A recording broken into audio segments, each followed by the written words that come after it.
So I want you to see yourself as what you are. You are the talented 10th. That's what you are. So there is no waiting for Superman because Superman is already here, and Superman lives in the mirror of every single person that's involved in these kinds of conversations. So as the Superman that you are, I'm asking you to gain the courage to lead. The courage to lead means I want you to just go out there, accept the fact that you don't know it all, accept the fact that you ain't quite ready to be who you want to be, accept the fact that you may sometimes feel inadequate for the assignment that you've been given. And I want you to embrace it and I want you to fulfill it and I want you to go do it. Just do it. Don't overthink it. Don't be scared. Don't let anybody talk you out of it. Just go do it. Say to the 8-year-old in the neighborhood whose mom and daddy ain't acting right, here's a copy of Powernomics.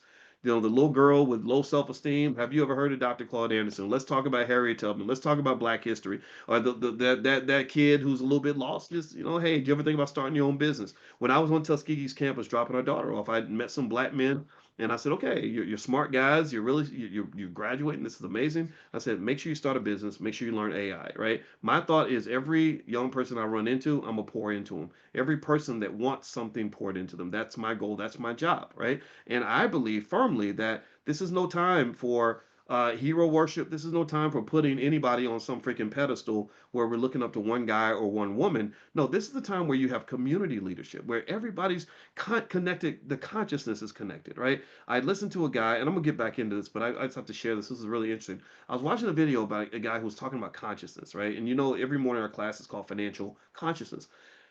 And he has an interesting theory about consciousness. He believes consciousness has a quantum element where it's just kind of this idea, almost like an ocean, that where we're all individual waves from the ocean, but we're all connected.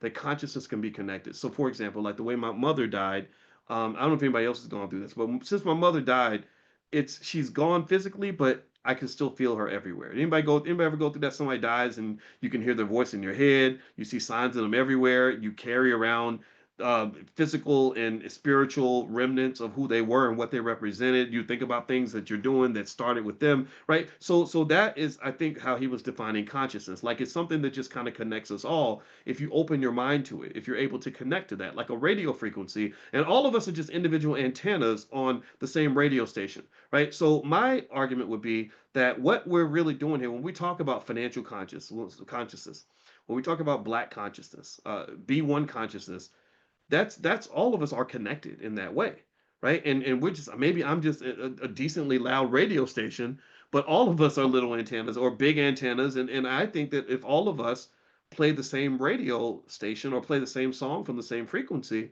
then it's going to get heard. It's going to have an impact. It's going to be contagious. It's going to spread, right? Because there's power, there's clarity behind it, there's truth behind it. You can't argue with a lot of this. When I say, yeah, I think Black people should have better relationships, nobody's going to argue with that unless you're crazy, unless you're sick.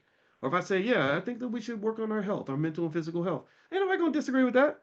There's nothing radical about this. This is not the radical Black crowd. This is common sense. But common sense becomes radical in a world where we are trained. I think we're deliberately trained to be distracted and a little bit ignorant. Let's just be honest. So leadership is everybody. Leadership is not one guy. It's really all of us. So let's all be leaders. Let's go do it. Go do it. Just stop being scared. Just go do it. All right. So let's keep going. So maybe one way to manifest that would be if you go to Dr. Anderson's site, maybe instead of buying one book, if you can afford 10, buy 50, buy 100, and give them away. People come to your house. Yeah, that's the lady who's always talking that pro-Black stuff, right? That's cool because you're going to impact somebody's child, and they're going to go off and do something amazing because they heard something from you. That's what I aim for every day. Every time I talk, that's what I'm thinking about. I'm thinking about somebody's kid who's gonna think about what I said and go out here and go conquer the world, and that excites the heck out of me. That's what gets me out of bed in the morning.